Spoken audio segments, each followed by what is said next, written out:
Komunikasi pemasaran digital ini, sudah menjadi kebutuhan sehari-hari karena kita bisa lihat, sendiri hampir semua aktivitas kita atau mahasiswa itu sekarang dekat dengan dunia digital. Nah, mulai dari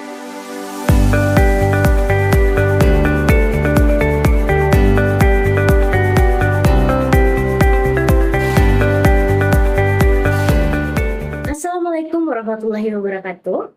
Halo teman-teman semua, semoga selalu dalam keadaan sehat dan semangat ya. Selamat datang di podcast Mister Koronis, komunikasi romantis dan humanis. Kita akan ngobrol santai nih seputar komunikasi digital. Nah, pada pagi hari ini, saya selaku host yang bernama Nur Aziza Nurudin dan juga uh, narasumber saya yang sangat cantik hari ini. Dengan siapa, Pak? Kenalkan, saya Davina Salsabila SSkom yang akan menjadi narasumber di podcast Mister Koronis pada hari ini. Wah, tentunya sangat menarik sekali ya hari ini teman-teman. Nah, seperti yang kita ketahui bahwa era digital hampir tidak bisa lepas dari yang namanya pemasaran. Seperti di TikTok, di Instagram, dan juga di berbagai e-wallet pada hari ini. Untuk lebih mengetahui secara mendalam, saya mempersilahkan Kak Davina untuk menjawab beberapa pertanyaan yang akan saya ajukan ya Kak. Yang pertama itu, apa sih itu komunikasi pemasaran digital Kak Davina? Oke, kalau ngomongin tentang komunikasi pemasaran digital itu sederhananya ini adalah cara sebuah produk atau layanan menyampaikan pemasarannya lewat media digital. Jadi bukan cuma soal iklan di internet, tapi juga bagaimana pesan itu dikemas, disampaikan, dan diterima oleh audiens.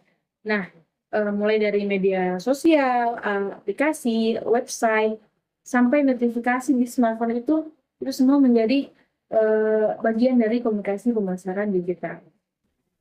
Sangat menarik sekali teman-teman. Jadi Kak Davina ini sebagai orang yang berkecimpung di komunikasi digital, apakah kakak mempunyai referensi yang dapat kita jadikan acuan untuk mengetahui lebih mendalam apa itu komunikasi digital? Oke, untuk referensi atau landasan teori dalam komunikasi pemasaran digital ini, saya menggunakan satu referensi utama yaitu dari Kotler dan Keller yang menjelaskan bahwa komunikasi ini merupakan penyampaian informasi, membujuk, dan mengingatkan konsumen tentang produk atau jasa melalui berbagai saluran komunikasi, salah satunya ya saluran media sosial. Nah, itu sangat mencakup ya Kak Davina, referensinya mencakup secara keseluruhan.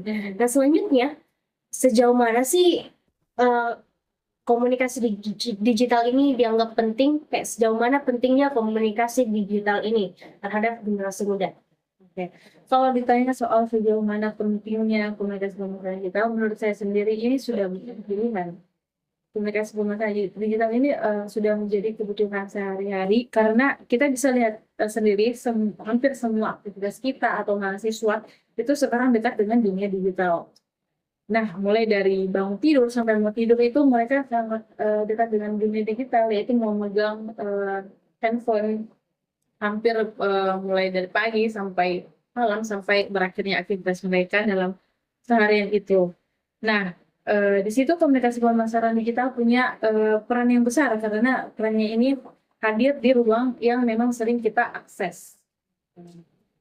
Jadi di era sekarang ini kita seperti hidup dalam dua dunia ya, Betul sekali. di dunia nyata dan juga di dunia digital. Nah, selain itu, apa sih langkah-langkah atau unsur-unsur yang harus dibangun dalam komunikasi pemasaran digital? Oke, kalau membahas tentang langkah-langkah atau unsur-unsur yang harus dibangun dalam dunia komunikasi pemasaran digital itu, saya bakalan jawab pakai salah satu contoh penelitian saya yang tentang hubungan terpaan komunikasi pemasaran digital Kris dalam e-wallet terhadap perilaku konsumtif mahasiswa. Nah, jadi yang pertama itu sebenarnya ada soal pesan. Kris yang dimaksud ini pesannya nggak ribet. Selalu tentang kemudahan, cashless, dan kecepatan. Nah, dan sering juga ditambahkan oleh promo. Jadi pesan yang simpel kayak gini bikin nggak selalu masuk dengan gampang ke kehidupan mahasiswa karena sesuai dengan gaya hidup mereka. Nah, terus ada unsur kedua yaitu media digital, yaitu kris ini sering muncul di media yang kita pakai sehari-hari, seperti aplikasi e-wallet, m-banking, dan media sosial. Karena medianya dekat, kita jadi sering lihat tanpa tugas sehari. Padahal kris itu hampir bisa dibilang ada di mana-mana untuk saat ini, ya.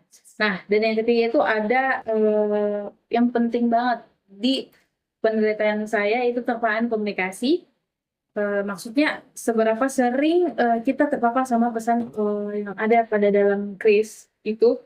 Maka mulai dari lihat iklan, dapat notifikasi promo, sampai setiap mau bayar di kantin dimanapun ada tulisan tersedia kris. Nah, itu semakin sering kita lihat, semakin terbiasa, dan akhirnya kita semakin terdorong untuk memakai aplikasi tersebut. Nah, gitu. Jadi kris ini sangat mempermudah kita ya sebagai Gen Z yang harus serba cepat, serba ini. Iya. Jadi Kak Davina ini sebagai orang yang meneliti di lapangan tentunya mempunyai harapan dong. Jadi apa sih harapan Kak Davina terhadap komunikasi pemasaran digital? Nah, sebagai peneliti, saya sendiri itu berharap komunikasi pemasaran digital kris ini tidak hanya berfokus pada promo, tetapi juga memberi edukasi, terutama bagi mahasiswa ya, karena mahasiswa sangat dekat dengan kris ini terkait penggunaan yang aman, pengelolaan keuangan, dan manfaat transaksi non tunai. Nah, komunikasi yang baik dapat membantu mahasiswa untuk bertransaksi lebih praktis dan lebih bijaksana, serta mendukung gaya hidup yang efisien, tidak boros karena kemudahan oleh kris itu sendiri. Namun komunikasi pemasaran kris juga dapat diharapkan untuk tidak mendorong perilaku konsumtif, ya, karena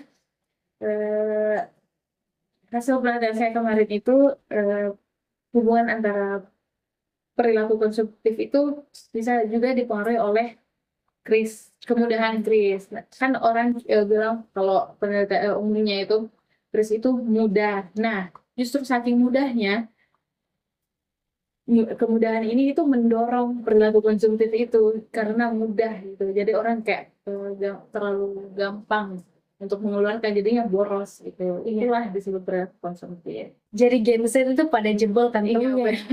Betul sekali.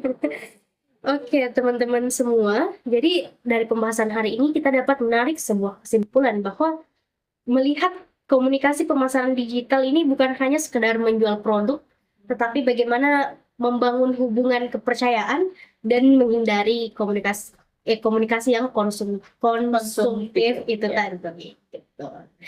Baik, sekian dari podcast hari ini. Semoga teman-teman semua dapat mendapatkan manfaatnya dari Kak Davina. Dan saya selaku host pamit undur diri. Jangan lupa like, komen, dan juga subscribe. Wassalamualaikum warahmatullahi wabarakatuh. Bye-bye. Mr. Koronis. Jangan lupa